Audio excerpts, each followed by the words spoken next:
Добрый день еще раз. Hello, once again. Thank you, Anne, for making this seminar possible, because Anne knows I've been asking her for a long time to arrange this, but before the publication of the book, it was too early, and now it is quite the right time.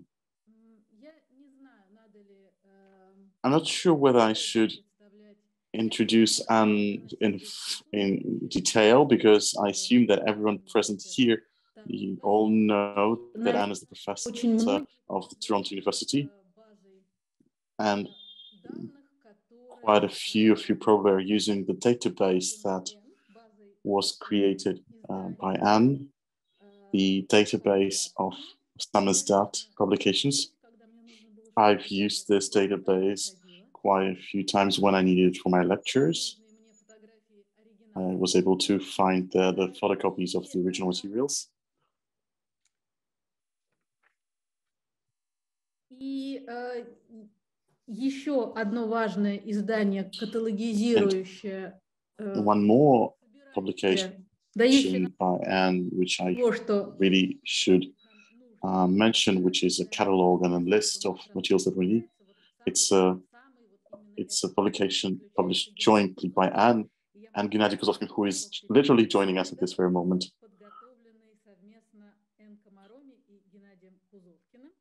So this is a publication by Ann Komaromi and Gennady Kuzovkin.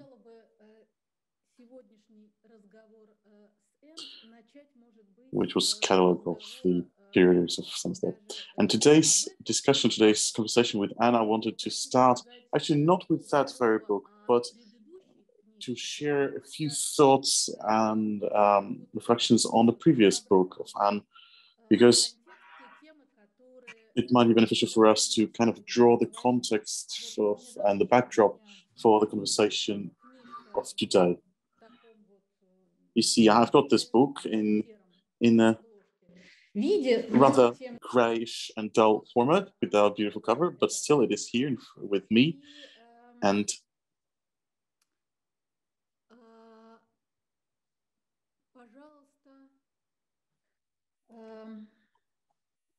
Давайте, да, значит, как всегда, у нас... As usual,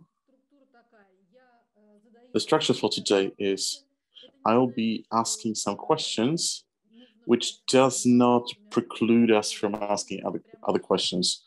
If you have a burning topic and a burning question, please write in the chat or raise your Zoom hand.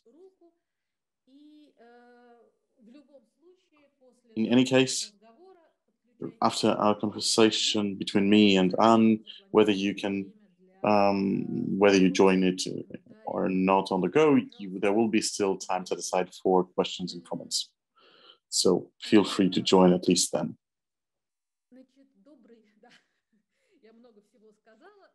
So I've said a lot, but I haven't welcomed all of you.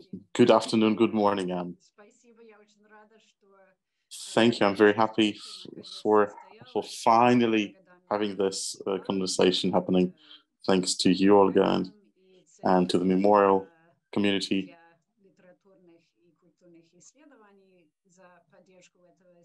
And everyone involved in literary studies and cultural studies for supporting us and for getting involved and joining this conversation. Thank you, Anne.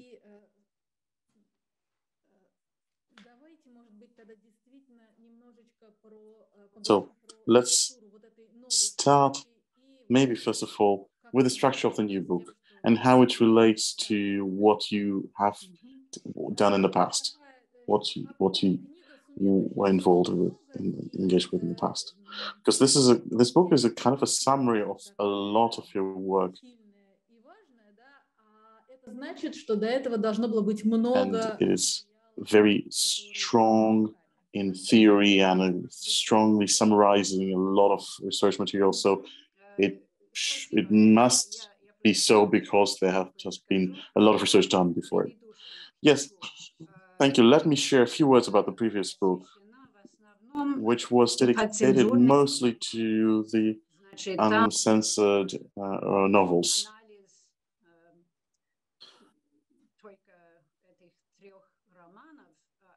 I analyzed three novels by Alexandrov, Bidov, and Benedikt Yerofeev, so it was more of a literary analysis.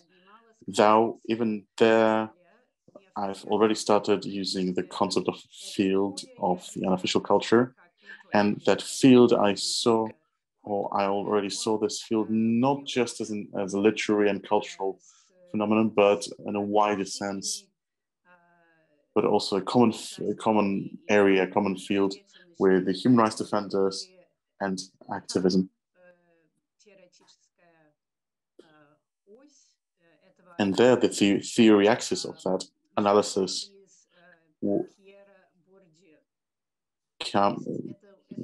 is drawn on Pierre Bourdieu, so it's a sociological analysis. Thou around the literary figures, the authors. This current book that we've come to talk about, it's not just about literary works. It's wider than that. It includes a sociological analysis of a wide and broader spectrum of Samizdat texts through the lens of periodicals, publications, periodics. So I was interested in discovering and understanding what were the topics and groups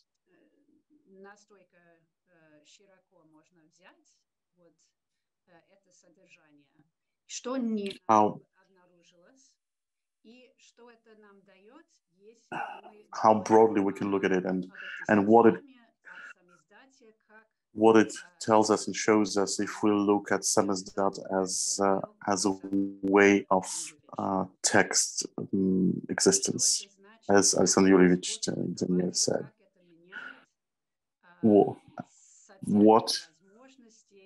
What does it change? What are the social opportunities and changes? Alexander Daniel is here, and he's waving his hand. Yes, I see him here, and I'm very happy. And Alexander, Daniel, I'm very happy to see you. Hi, Anne, I'm very happy to see you as well. And the same goes to you.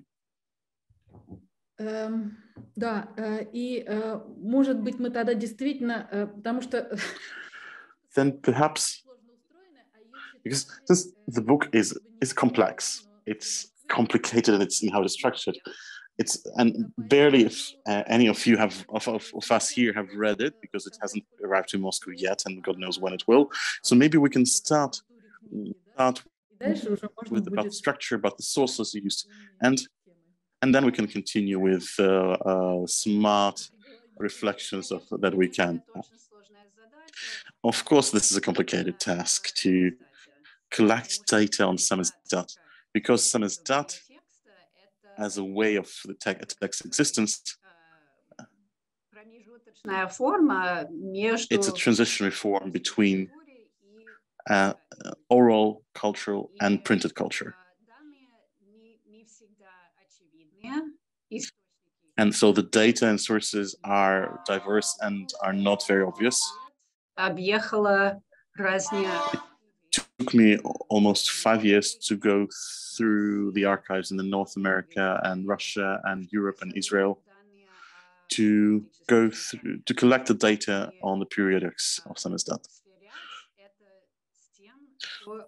and to set this data along against the backdrop of what we've already known, what Gennady Kuzovkin has already gathered on the catalog of Samizdat.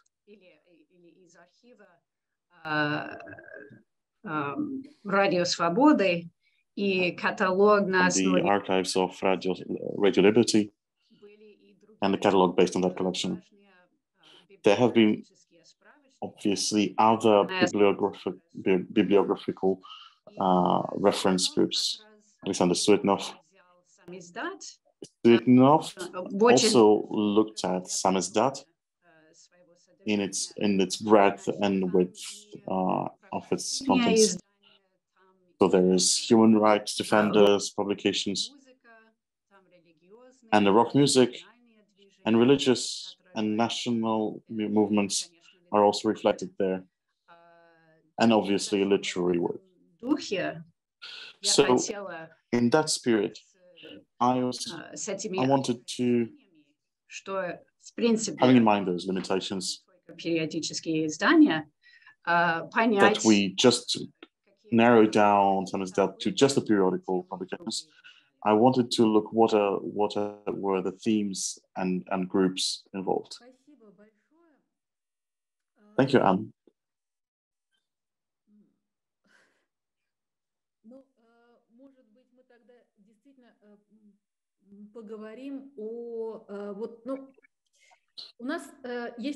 Perhaps we can then, we have two options to speak about the terms and notions, how they sound in Russian, so the terminology you're using.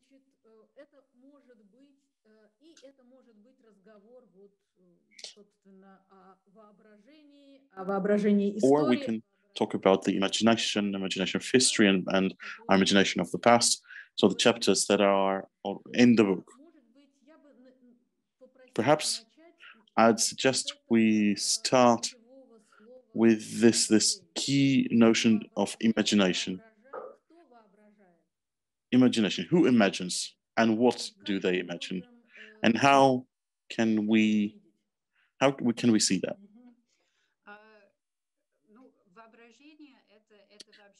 Imagination is a term. It's a term, a notion we took from Benedict Anderson and Charles Taylor, who refers to Anderson. Imaginary society or imaginary community is something that is created through the dissemination of texts. It's an imagination of a community or a society in the minds of its participants. So the people who are not necessarily aware of each other, probably they even shouldn't all know each other, but they have the imagination of who are the other readers, who share in this experience of this public. And как бы исходно с концепцией Habermas.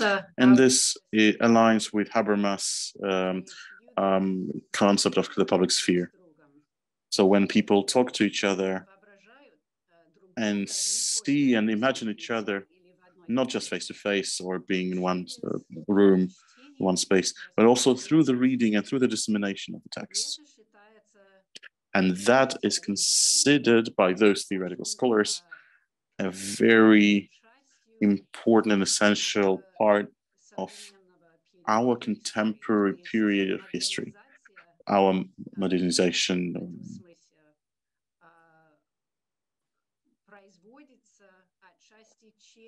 So when the modernization, in fact, partly happens through this process, that we realize and become self-aware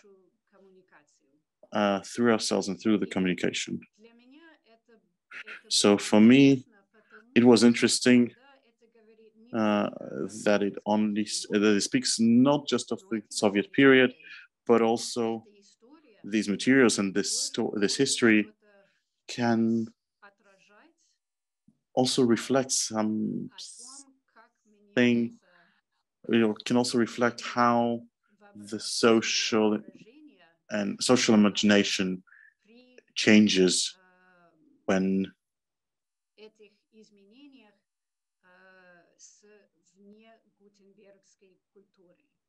in those changes happening to a non-Gutenberg culture. I'm afraid this is becoming too complicated, so I'll be grateful for your questions in order to be able to explain what I mean. But in short, in all this theory is not there just to complicate things, but to highlight and show how it's not just a matter of the past, but also something that relates to us and in the West and the post-Soviet period. That these changes in our textual culture influence and have an impact on the social imagination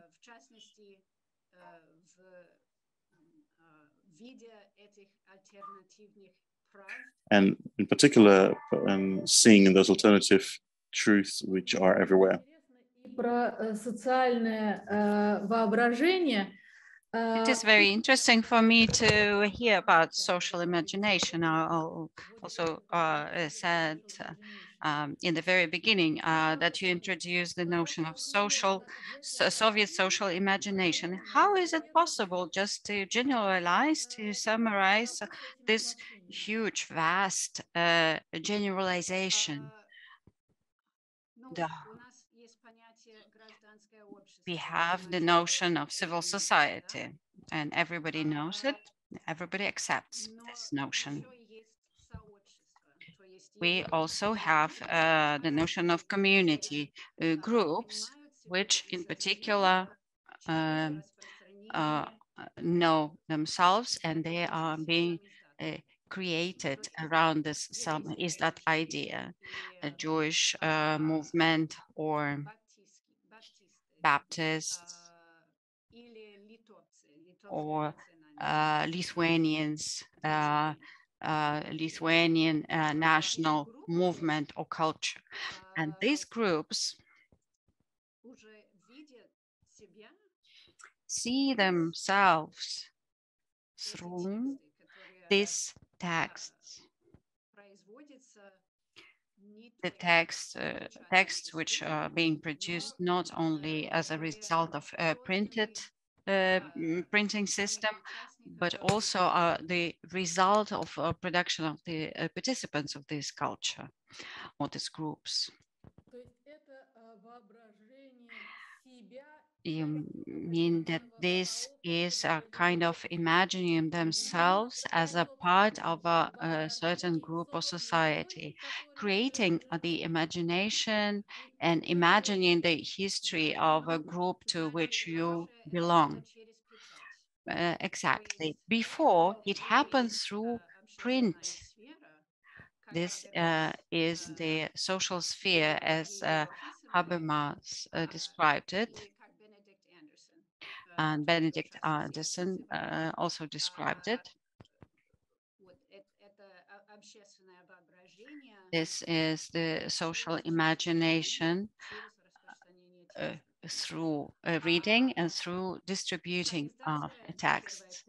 Samizdat text culture differs from the printing culture in the Soviet Union.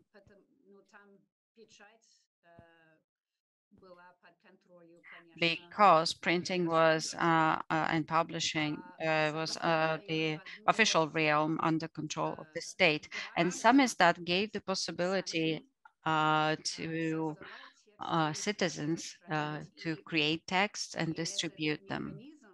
This mechanism favored a development of different alternative social imagination and social ideas, which differed from the state one and from the ideas of other groups. Can we say that it developed in some kind of way?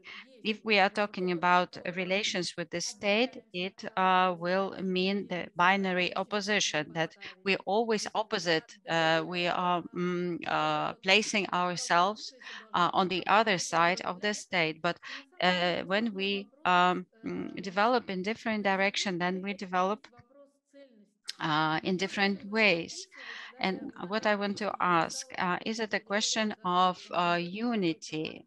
Samizdat is a kind of archipelago, but maybe it is not the right metaphor. And or can we find any metaphor to describe it the best way? But we also use metaphor and make them terms. But is it possible to do so?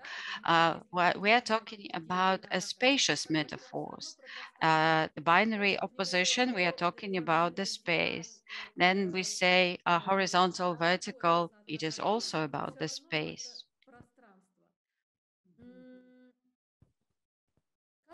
And a space and a kind of relation to the state of society. But what I wanted to ask you, maybe you can say a couple of words about this space of Samizdat as something opposite to the state. And can we talk about the unity of the notion that Samizdat is a kind of um, unity product because it starts from one category. I'm not sure I understand what you mean saying unity, but I will start answering and let us see how it will go. As we discussed earlier, archipelago is not a suitable metaphor, in my opinion. If it's archipelago gulag, it's a structure created by the state. This is what the state created. But I wanted to say archipelago as a space, not referring to Gulag, but as a archipelago as a metaphor of something spread and distributed. I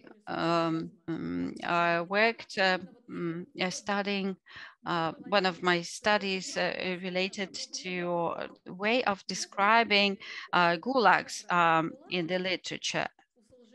And this Solzhenitsyn's metaphor does not differ significantly from social realism pieces of literature, which may suggest that archipelago is a good metaphor. Yes, this topic of archipelago is associated, first of all, with Solzhenitsyn and Gulag. And we're talking about archipelago, then it is more about the camps. But if we are talking about society, of course, it relates to the state.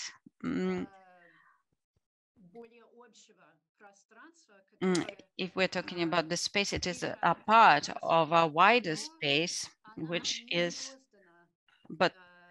separate from the state, but it is not have been created by the state. It has been created by participants themselves. And this is the core for me.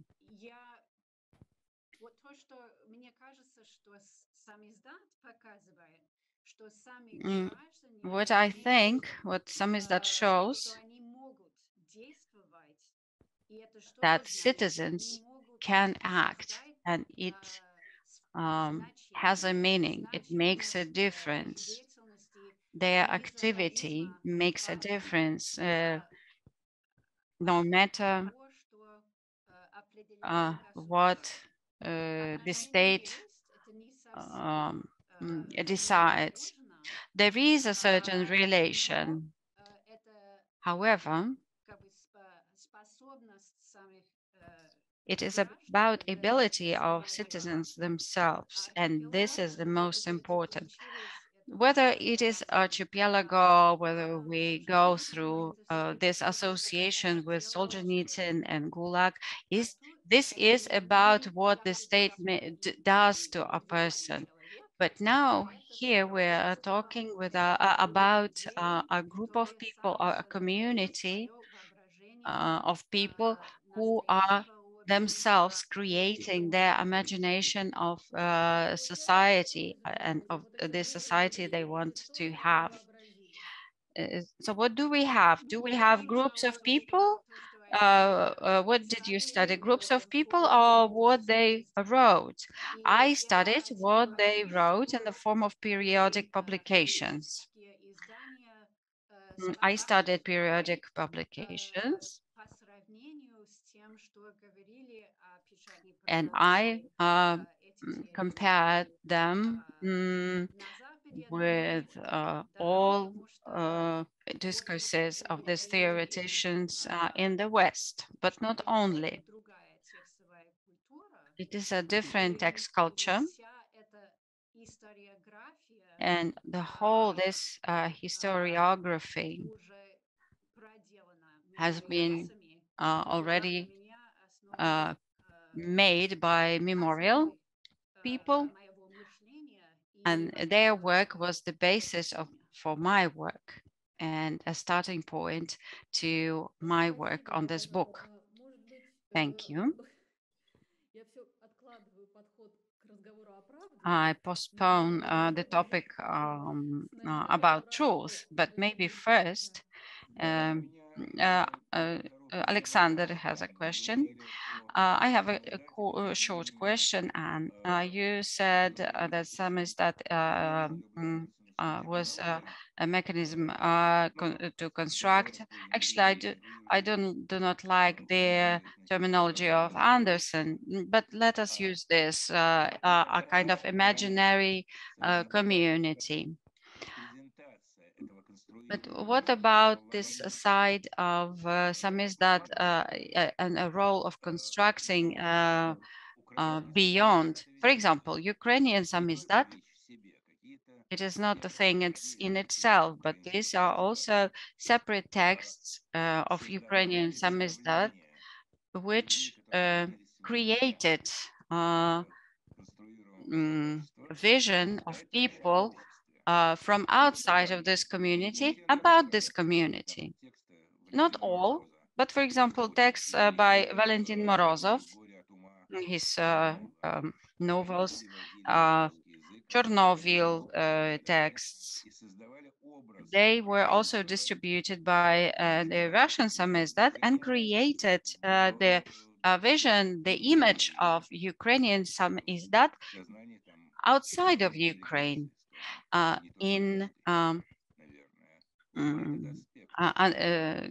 among Russian intelligentsia. Did you study this aspect of a Samizdat? And if yes, how did you address this issue? Thank you for this question. I believe that the public sphere gives us an opportunity to understand how inside the community it is being seen and how it is being distributed further, how it passes further thoughts and ideas of one community to the other community. From the very beginning, the ideal concept by Habermas was that we had single, unified, homogeneous public sphere. The other insisted that it was not like this.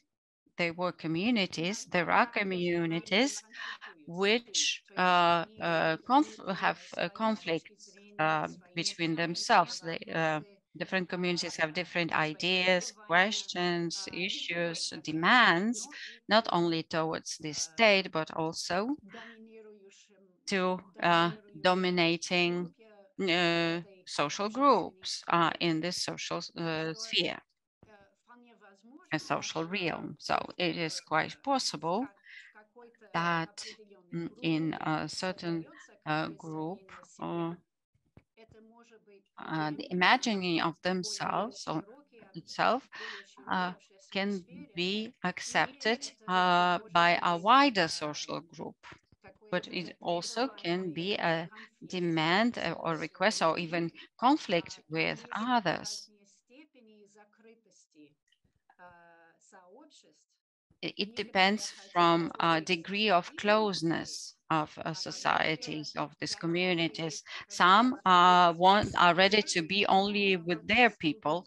The other are more open and ready to work and communicate with others who are outside of this community. Do I answer your question? Yes.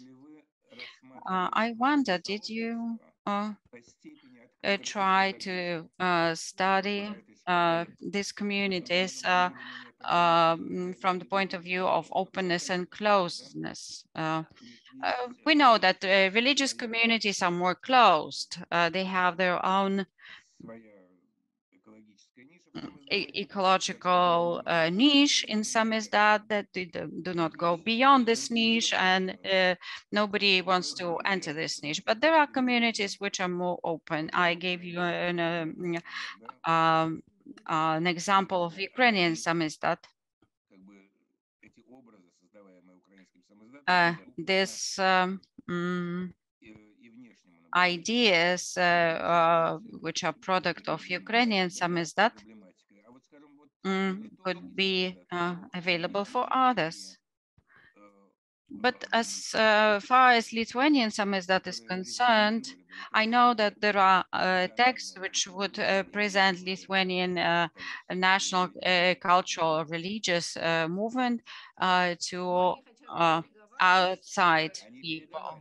By at least they passed further, but they would be passed further, not to take these ideas to Moscow, but to pass it to the West. Может быть, я ошибаюсь. Мне кажется, что I may be wrong, but I think that the chronicles of the Lithuanian Catholic Church was conveyed to Moscow and translated into Russian. Is that so? Yes, that is true, especially for Moscow. Father Stankiewicz was arranging the Russian translation of the following issues of the Chronicle and also Auschwitz, and he brought them to Moscow. But they had the two concrete goals that Father Gittis declared openly was to annotate the materials from the Chronicle of Lithuanian Catholic Church in the Chronicle of the current events, but precisely the annotation. And the second goal was to forward it for foreign publications, because it was not as easy to forward something from Lithuania. Muscovites had many more opportunities to do that.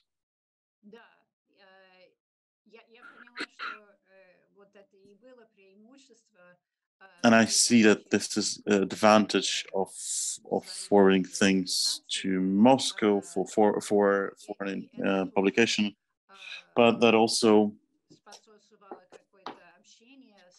it was also conducive for some form of communication in this large public sphere, also among the human rights defenders in Moscow.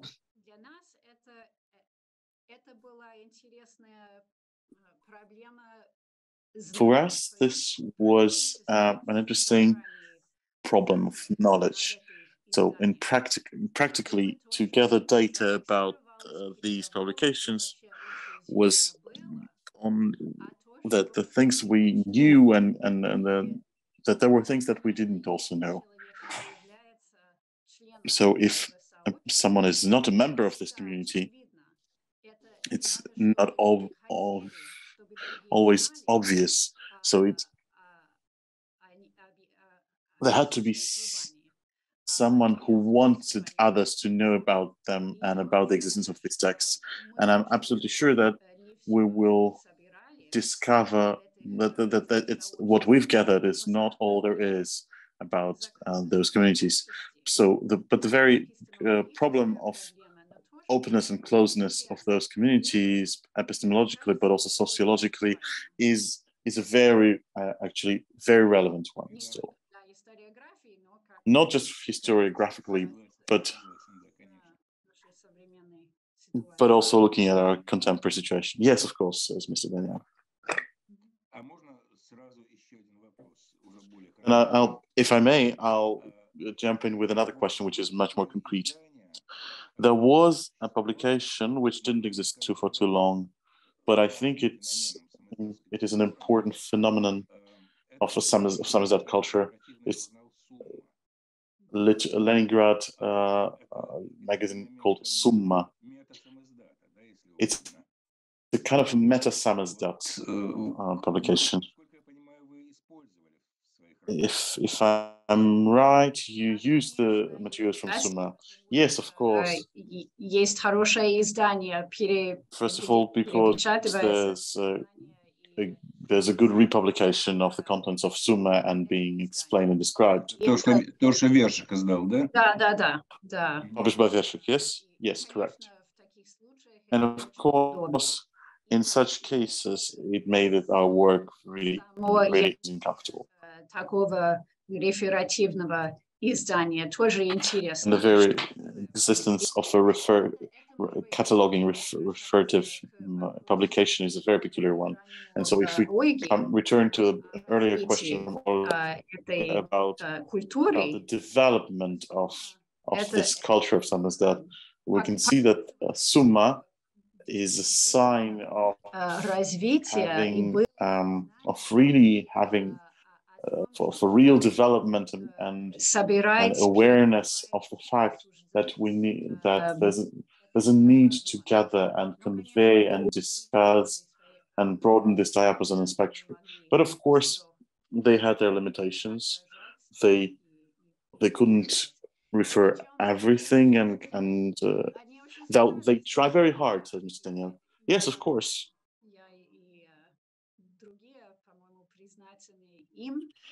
Both me and other scholars are very grateful to Summa for their work. Что является значимое, что заслуживает внимания? And what is significant, what is important and needs our attention is also an important question of its own. But,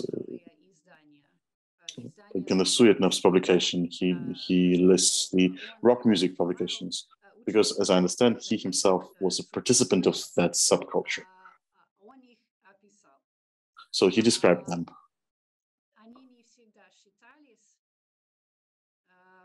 Those publications were not always considered a serious samizdat, if I'm not mistaken, because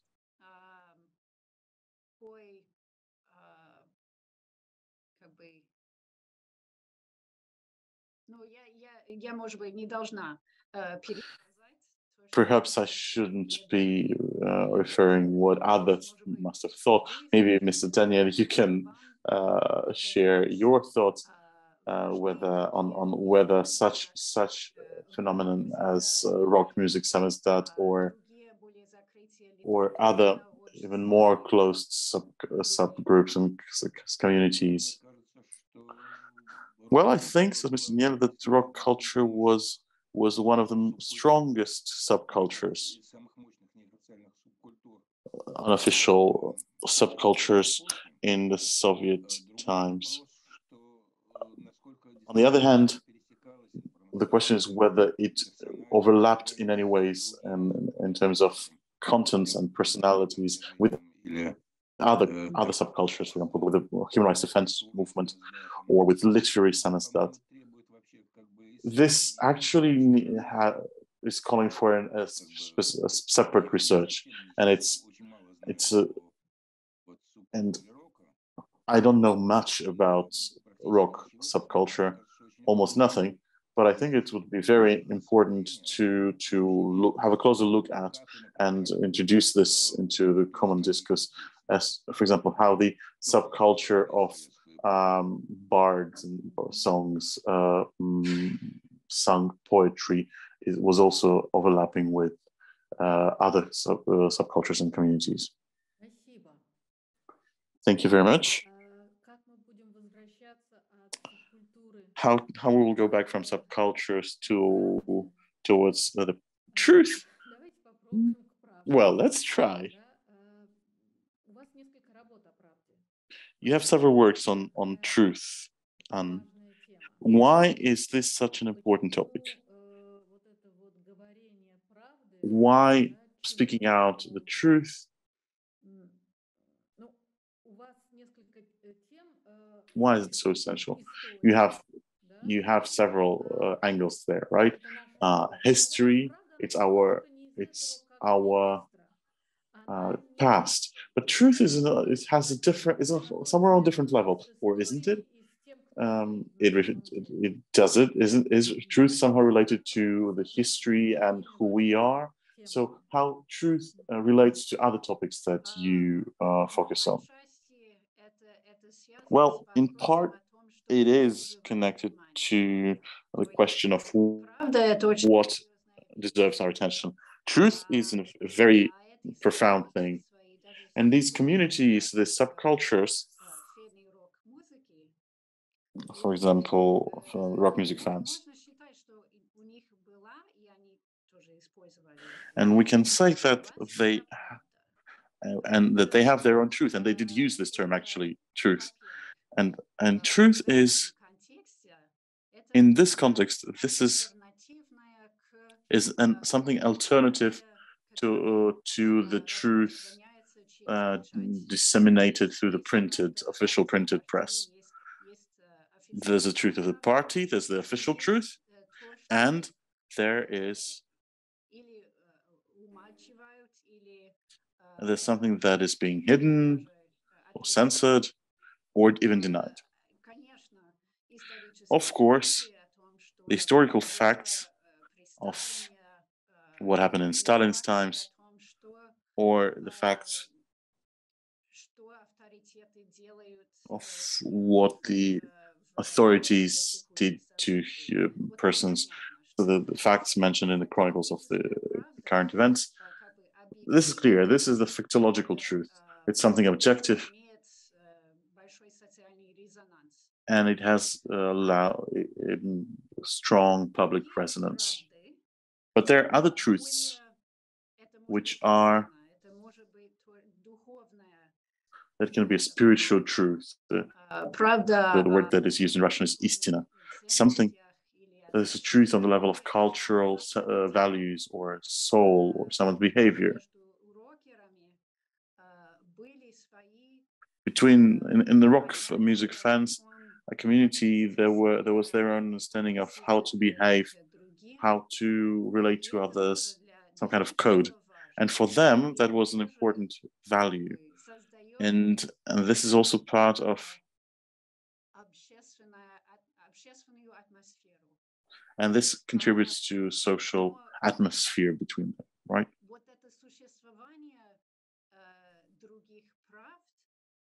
But the existence of other truths, it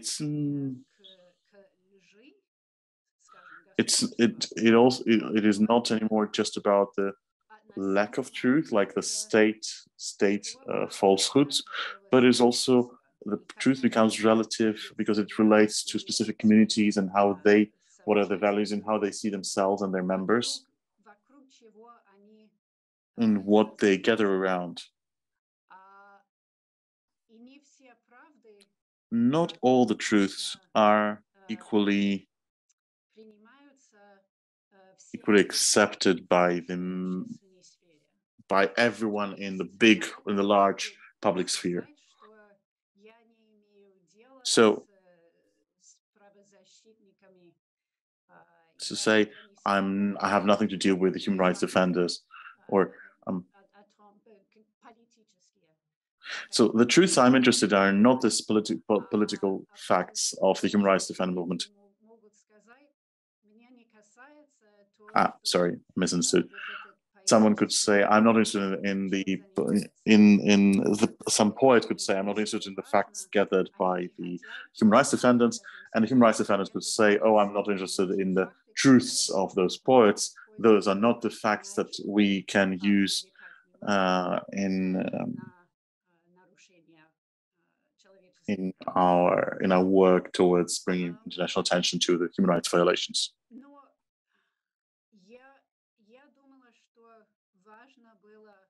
But I thought that it would be important to use this concept. I borrowed this concept from Barbara Martin, that truth is the most essential thing. When she wrote about the dissidents' historiography, she said that the the works were very different in terms of their style, genre. They were very different, but they were all about the truth. And I said that I thought that if we can use this when talking about the whole Samizdat, it would be a good image of the situation when different communities have their own truth, which sometimes overlap and intersect, but sometimes are at work separately from each other. And it's not what Alexei Yurchak says in his very influential and important and useful book, that truth is no more.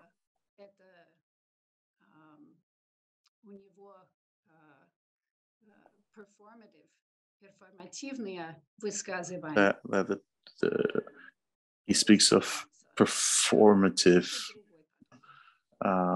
narratives. It's a different approach. А ничего, что Ольга, ничего, что я вот второй раз уже руку поднимаю. Don't you mind? Do you mind that it's my second question, second time I raise my hand? And next time I'll try to keep silent and give an opportunity to others to ask questions. Yeah. This is about what Anne said. Parallelly to Soviet dissident movement of the 60s and 70s, which can be described in these terms, there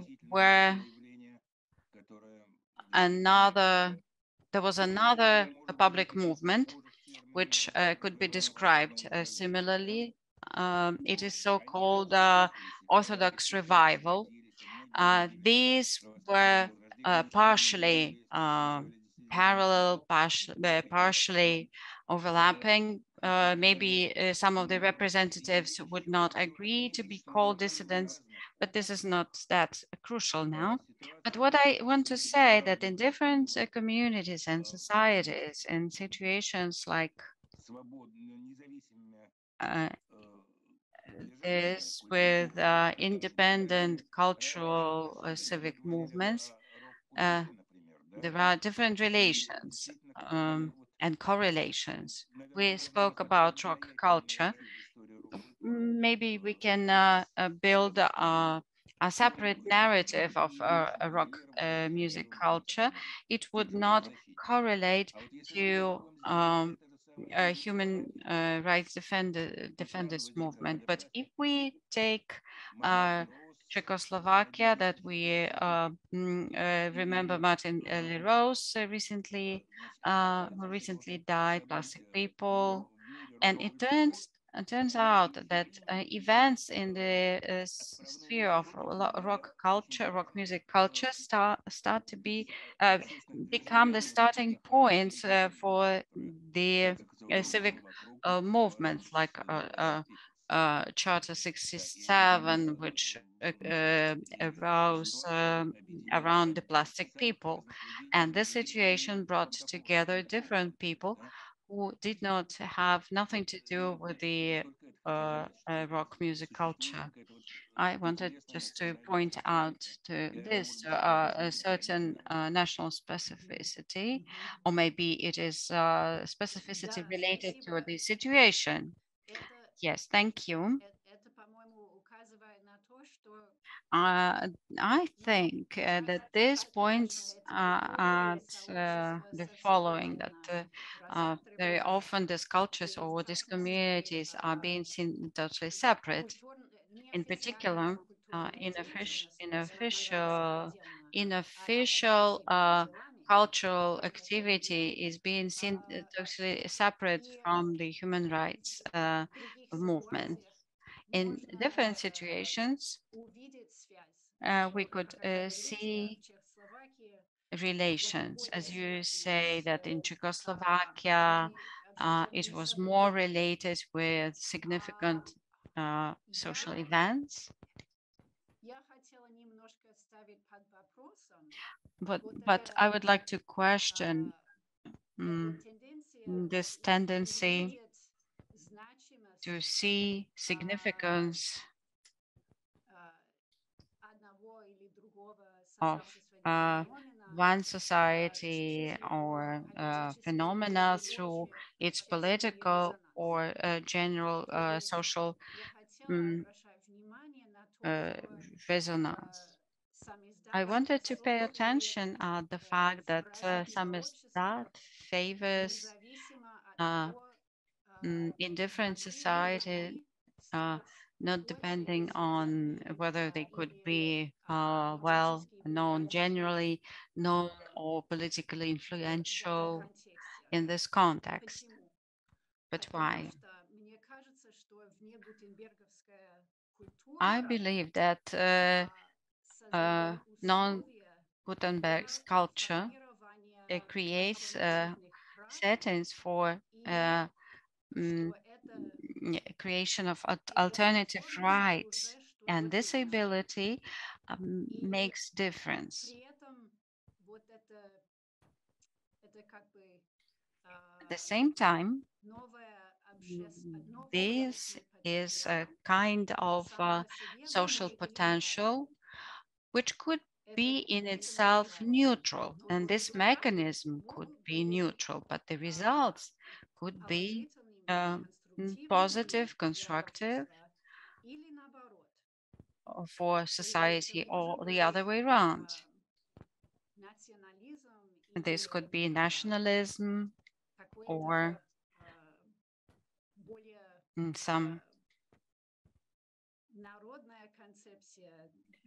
some people's concept, like a populism. Maybe populism is not the right word for this, but this could be a kind of alternative truth, totally false, totally negative. What we have documented in the Soviet context, it has been relatively positive. Not all is overlapping, and not all achieved the level of political influence or a general significance. However, nevertheless, apart from the extreme nationalist elements, which were quite doubtful, but in general, Samizdat and its culture seems to be quite constructive and positive. Why is that?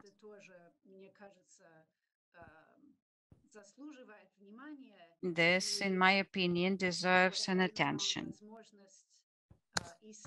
It gives us an opportunity to study this history as a separate phenomenon.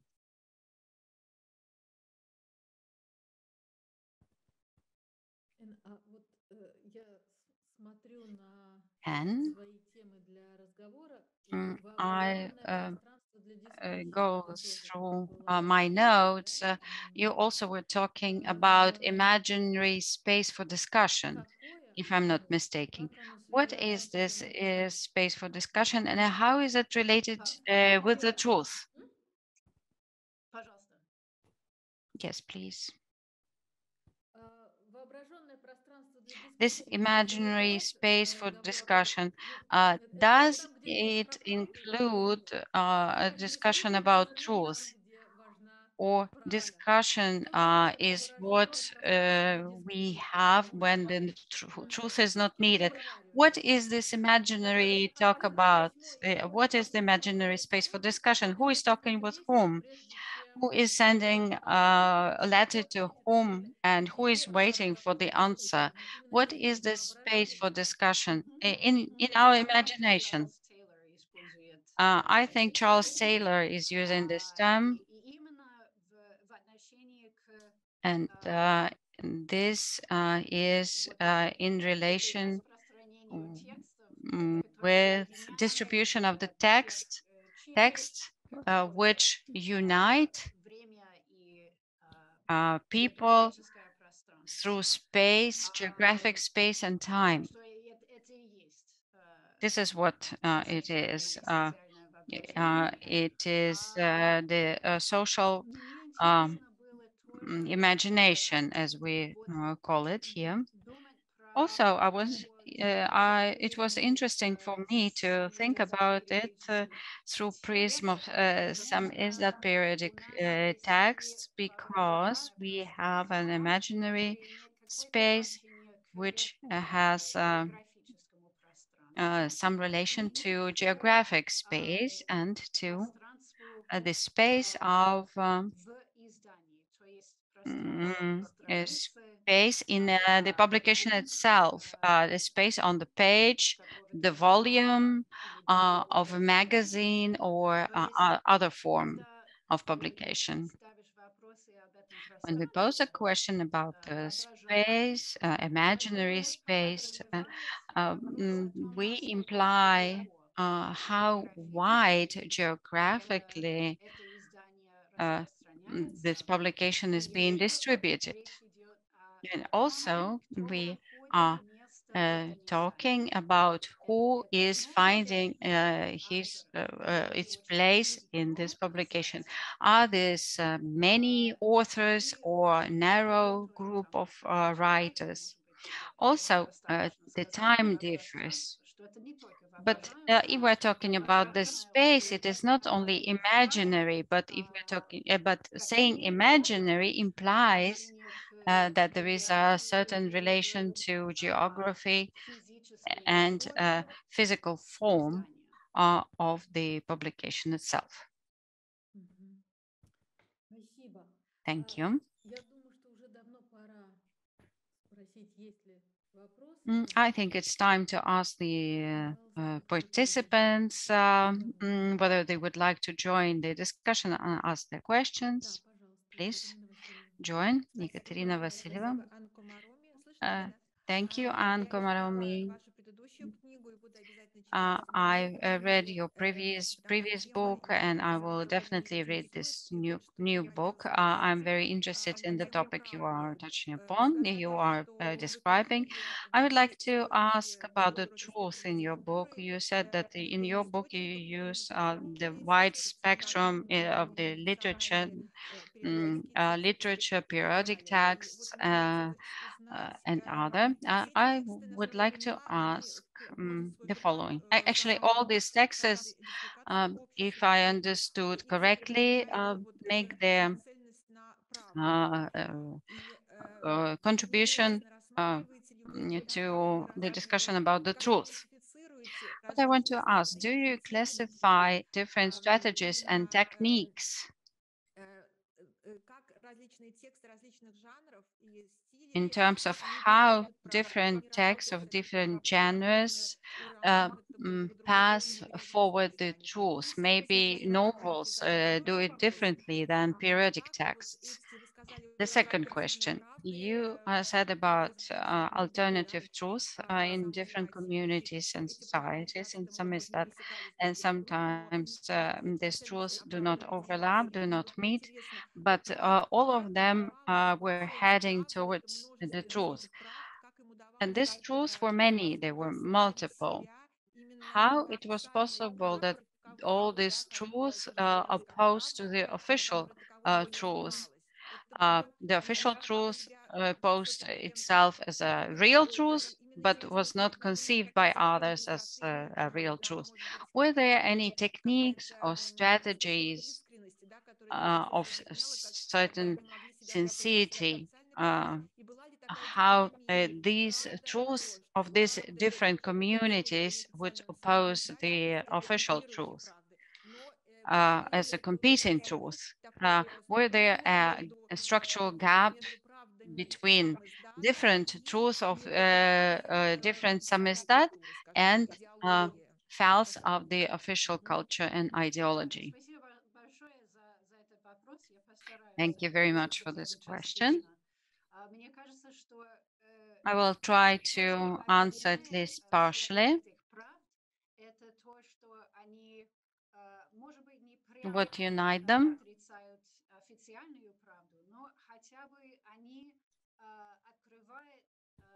То, что умалчивается или отрицается в официальной культуре. То есть So they disclose what was silenced or hidden in the official culture.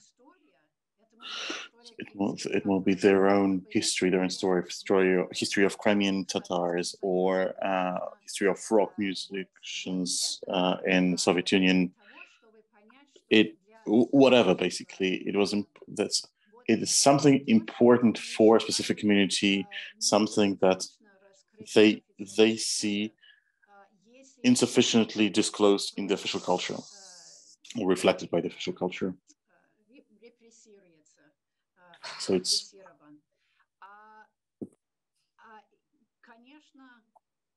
of course the style and the form of the publication, the format, all of this relates to the truth. So they have the specific norms and canons, stylistic norms that they used, and their own topics, their own voices that were considered to be their own voices, like someone who could speak on behalf of them. So if something is common for all of these communities,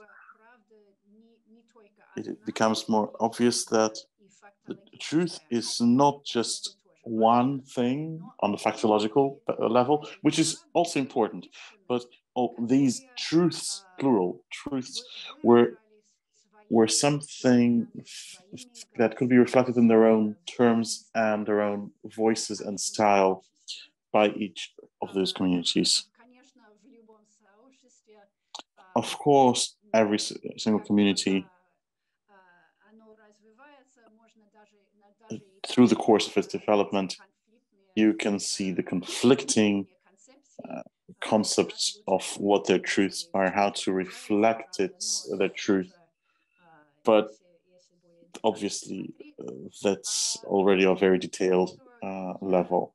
So, but what I considered in my book, this is something of Michael Werner's work in his book, Publics and Counterpublics. He wrote that these communities, that the style is important. Style is not just an epiphenomenal thing and characteristic, but it is something that reflects the truth among the participants of this community and on the outside of the community in a wider circle, how they want to present their truth to the world or to the larger society. Thank you, Anne. Ben Nathans, please. The microphone is yours. Hello, everyone. And you've mentioned how Samizdat is a new type of text, and this new type of text has created a new imaginary society, community, new imaginary spaces for communication. I'd like to ask you about your thoughts on how Samizdat has created a new type of reading and a new type of reader. Thank you.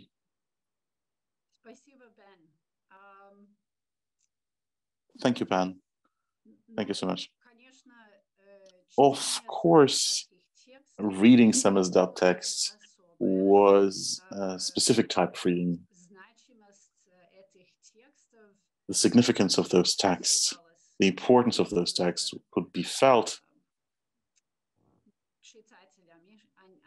by the readers. They were aware that this is something special and something important and right. And so the reading, as far as I understand, according to the memories of people, was a very intense process. And people people felt that this is something important that they're doing at that moment. So in that way, reading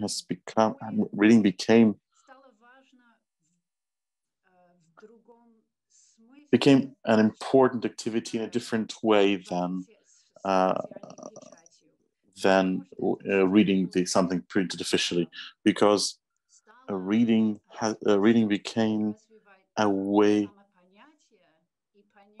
to develop one's own of self-awareness and the communities and society's self-awareness. And it was a process of a reader's participation in that development. So the very act of reading became a very important act. And as far as I understand, this is the basis of the social potential of that culture.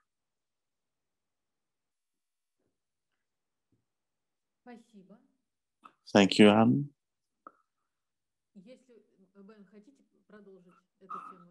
Ben, do you want to unwrap this and continue? Because we have Gennady Kuzovkin raising his hand. Good evening. I'm very happy to see Anne. And this is a very symbolic that we have this discussion of the Samizdat topics, and in a circumstance which are quite similar. Like 60 years ago, Soviet readers could read in the Izvestia newspaper that there's a novel by an unknown writer, Solzhenitsyn, and nobody from the largest readers social group never read it, and people had to trust Simonov and Yermilov as critics, saying that the books were amazing. So similar to that, today I can believe you saying that the Anne's book is amazing, but I haven't read it yet.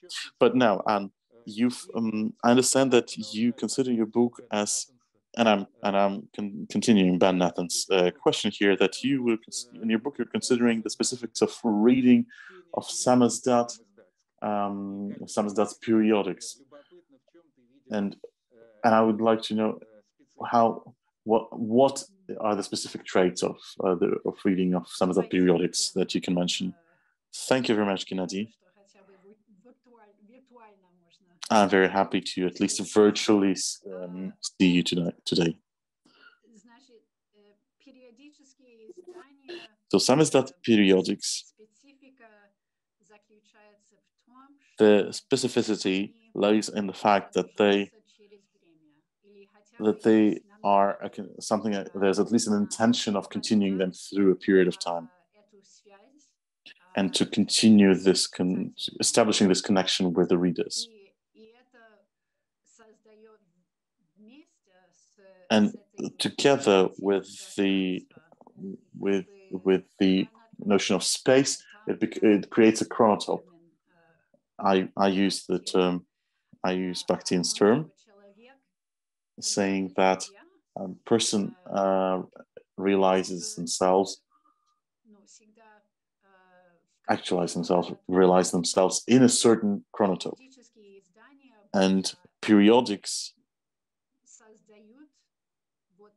established this time and space for dialogue and reading that continued in this imaginary social space. Gennady, I'm not sure whether this is a response to your question or there are other questions.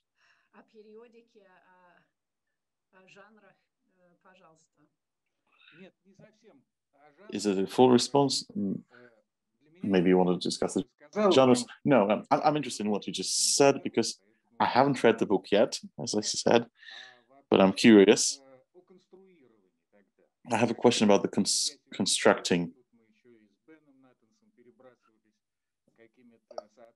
We also discussed it with Ben Nathans right now during this meeting, and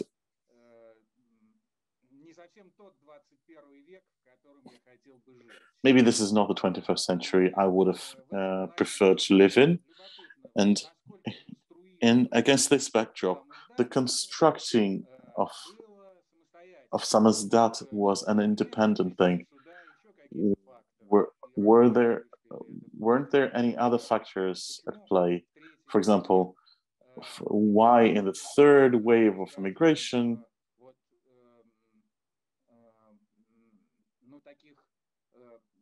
влиятельных изданий иммиграционных, да, ну, скажем, роль радио была больше, например. The third immigration wave, the role of the radio was much stronger than that of specific periodics. And this radio channel was so important. Was it affecting of the construction of the imaginary in Samizdat? Or are you considering this in your book or not?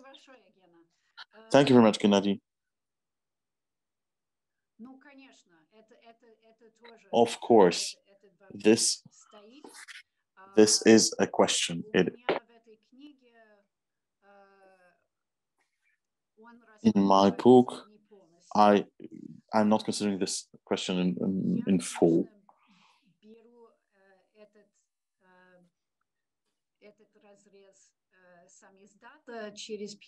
I'm looking at Samizdat through the periodics lens, and I'm researching of what the participants thought of themselves, or could have thought of themselves.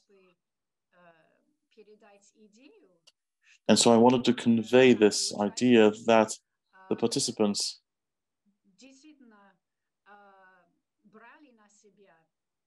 took upon themselves, indeed, the task of creating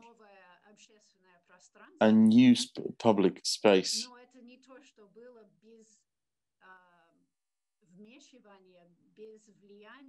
But it's not something that was not affected by the channel, by other channels.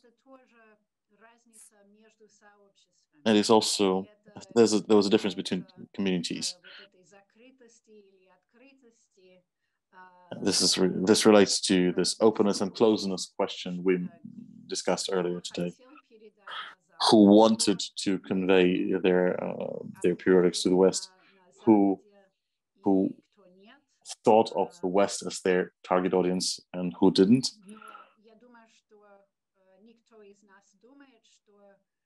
I don't think any of us can seriously consider the Western states to be the actors behind the creation of Samizdat.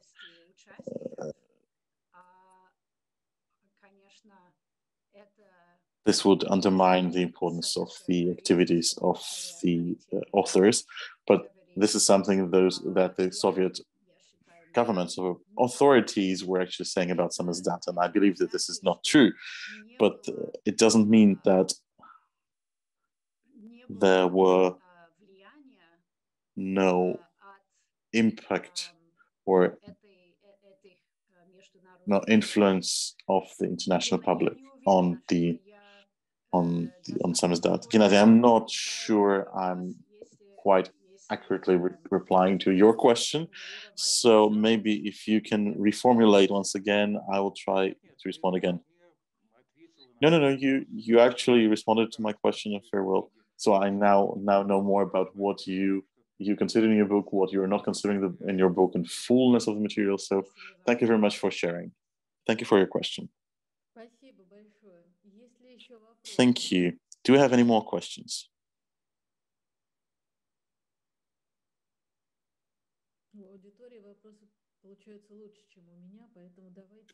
Obviously, the participants have better questions that I am asking, so please ask your questions, otherwise I will come in with mine. Speaking of how people imagine themselves, please speak up. Я все-таки не выдержу, еще раз руку поднял. I cannot hold back my questions, and I raise my hand again. This is about the discussion of truth. Ann Komaromi is right, saying that many truths, unofficial truths, opposing the official truth. But I would not describe the situation in such a binary way. If we regard the official Soviet culture as the culture which underwent censorship, then we can state that many components of the official state culture did not go through this harsh conflict. What I want to say that Samizdat did not oppose the whole Soviet official culture. But in certain topics, in certain spheres, Soviet culture would not tell all, would not exhaust the topic. And there was Samizdat to complete. For example, historical reflection in official literature, collectivization, and the fight with kulaks. This topic was presented also in the official literature, for example, novels by Konstantin Vorobyov or the novel Na Irtyshe, on Irtysh. Here, although these novels were published officially, they were also presenting the truth, the stories, even being more frank than Samizdat. So in terms of opposition, here I would be more cautious. Yeah, but we can say that the preliminary idea was this. But maybe not exactly, but readers were the same. The audience would read both official literature by Vorobyov, Trifonov, Iskander, but also they would read the Samizdat, the chronicles of the current events by Samizdat, or other works by Samizdat on collectivization.